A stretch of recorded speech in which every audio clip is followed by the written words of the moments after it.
I'm Becky Songa, the online video marketer, and welcome to another edition of the Business Video Success Series. Now, in this episode, we consider our competition as we continue the discussion of change being good for business, and specifically, we're going to look at changing or setting our pricing rates. In the first episode on this discussion topic, I shared with you how I came about changing the name of this video series by sharing some funny outtakes, and that video provoked a question from one of my coaching clients about whether or not she should change her pricing because she was experiencing low conversion rates. My response? Don't change your pricing until you consider these three factors. First of all, your income. Second, your competition, and third, your target market. Now, in the last episode, we looked specifically at how to figure out your income requirements, which had some enlightening results. Go ahead and take a look at that.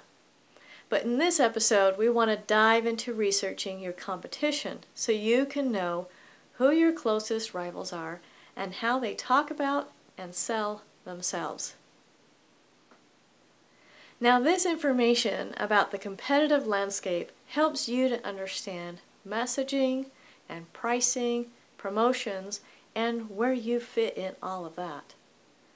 I would begin your research by creating a simple spreadsheet that you can keep all of this information in. And I found a list for helping you create the framework of your research at Inc.com. It was in an article about conducting competitive research. And you can use these categories for headers in your spreadsheet.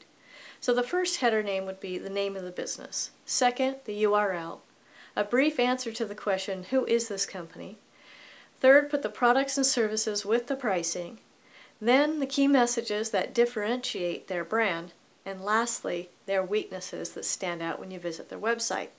Now, if you're not sure who your competition is, you can think of them as an option for your customers to have, and you can complete a Google search for them by using keywords that your customers would use to find you.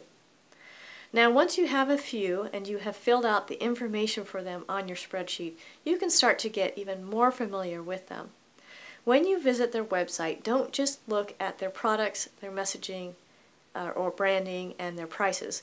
Take a look to see if they have a list of clients.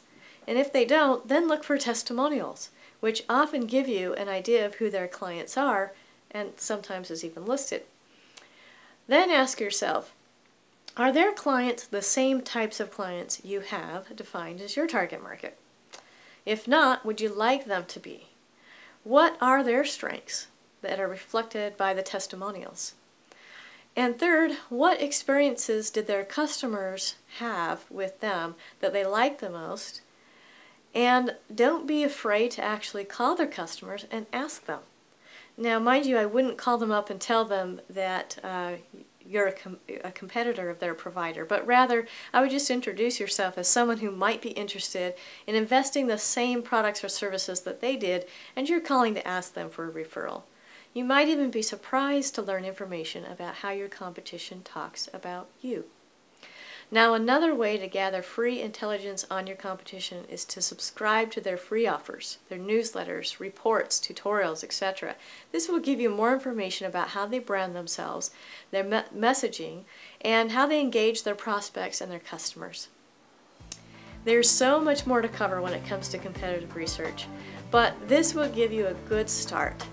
Now we just need to consider the last piece of the pie when it comes to setting or changing your pricing, and that is your target market, which we will cover in the next edition of the Business Video Success Series. Until then, I'm Becky Songa, the online video marketer.